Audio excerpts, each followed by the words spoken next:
नमस्कार मंडळी, मोरे त्यांच्या रेसिपी चॅनलमध्ये तुमचं स्वागत आहे। स्वातंत्र्य दिनाच्या तुम्हाला हार्दिक हार्दिक शुभेच्छा। आज आपण स्वातंत्र्य दिनानिमित्त तिरंगा इडली करत आहे, ते तुम्हाला मी आता दाखवते।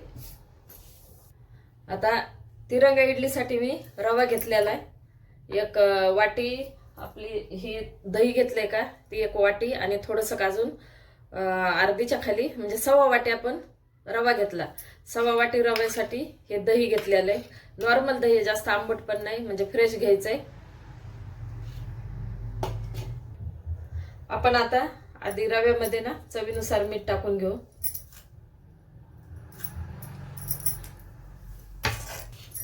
आता मीठ टाकले ना, आधी मिठाला आपण मिक्स करून घेऊ आणि नंतर दही टाकू। आता दही टाकून घेऊ।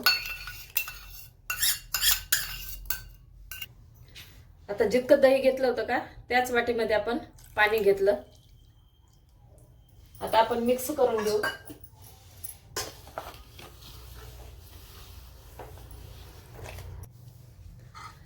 आपण रव्यामध्ये दही आणि पाणी टाकून घेतलं आणि याला पूर्ण व्यवस्थित असं मिक्स करून घेतलंय।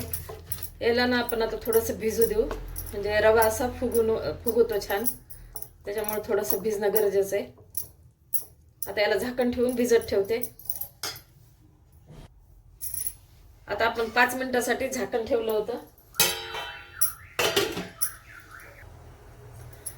तर 5 मिनिटांमध्ये आपला बऱ्यापैकी रवा भिजलेला आहे। आपण आता थोडंसं तरी पण पाणी टाकणार आहे, एक 2 चमचे पाणी लागलं असेल अजून। आणि जेवढं दही घेतलं का तेवढंच परत मी पाणी टाकलं त्याच वाटीनं। तर अशा प्रकारे आपण रवा भिजून घेतलेला आहे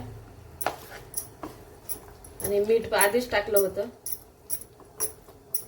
आता हे छान भिजलेलं आहे। आणि एक सांगायचं राहिलं, रवा ना बारीकच घ्यायचा आहे, जाड घ्यायचा नाही। जर जाड असेल तर मिक्सरला एकदा फिरून घ्या, पण बारीकच पाहिजे रवा इडलीसाठी।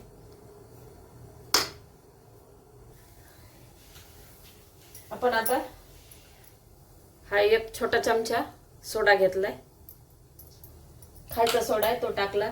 त्याच्यावर थोडंसं पाणी टाकायचं आणि मिक्स करून घ्यायचंय हलक्या हातानं।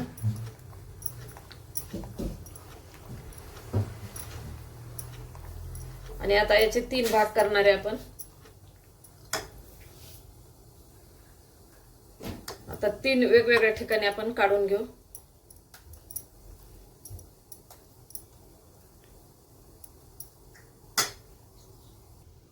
आता आपण 3 भाग केलेले, त्याच्यापैकी हा पांढरी इडली बनवायची का ते याच्यामध्येच ठेवलेले।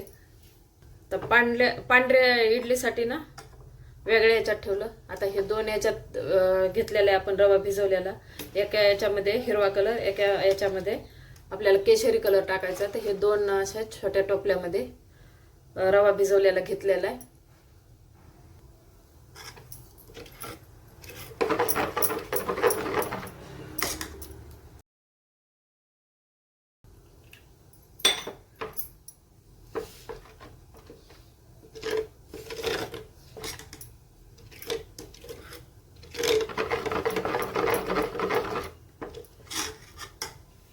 आता आपण हिरव्या कलरच्या इडलीचं रवा भिजवलेला ते त्याच्यामध्ये आपण टाकणार आहे। आता हिरवा कलर तो पण असा थोडा थोडा करत टाकणार आहे, जसं आपण केशरी भिजवलं तसा, जास्त डार्क नको।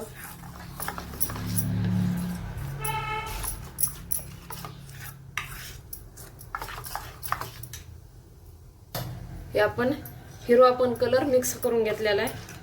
अशापैकी आपलं हे मिश्रण झालेलं आहे, रवा भिजवलेला छान झालेला आहे। आता याला बाजूला ठेवू। आपण आता इडली पात्र घेतलेलं आहे ना, तर इडली पात्रामध्ये पाणी ठेवून गरम पाणी करायला ठेवलेलं आहे। तोपर्यंत गरम पाणी होतंय, तोपर्यंत आपण या पात्राला असं तेल लावून घेणार आहे। आता हे तिन्ही पण ह्या प्लेटीत ना आपल्या इडलीच्या हे तिन्हीला पण तेल लावून घेऊ। आपण आता इडली पात्र ठेवलेलं होतं आधीच, गरम पाणी झालेलं आहे. तर आधी आपण आता छोटी प्लेट टाकून ठेवू आणि आधी आपण पांढरी इडली लावणार आहे.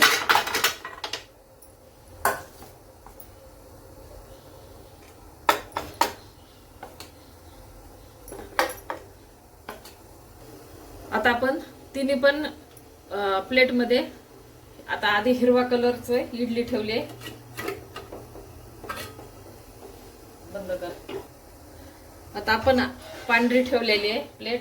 आता हिरव्या कलरची ठेवू, परत केशरी ठेवू. आता आपण झाकण लावून घेऊ आणि याला 10 मिनिटासाठी ठेवून देऊ. आता आपण गॅस बंद केलेला आहे. इडली पात्राचं झाकण काढू. आपली इडली मस्तपैकी फुगलेली आहे. थोडंसं थंड होऊ देऊ आणि काढून घेऊ.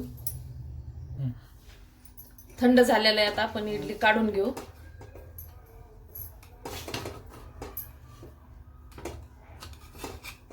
आपण ना सर्व इडल्या काढून घेतलेल्या आहेत आणि इडली मस्तपैकी लुसलुशीत झालेली आहे. अशा प्रकारे आपली झटपट तिरंगा इडली तयार आहे. एकदा नक्की ट्राय करा आणि कमेंटमध्ये कळवा. जय हिंद, जय भारत.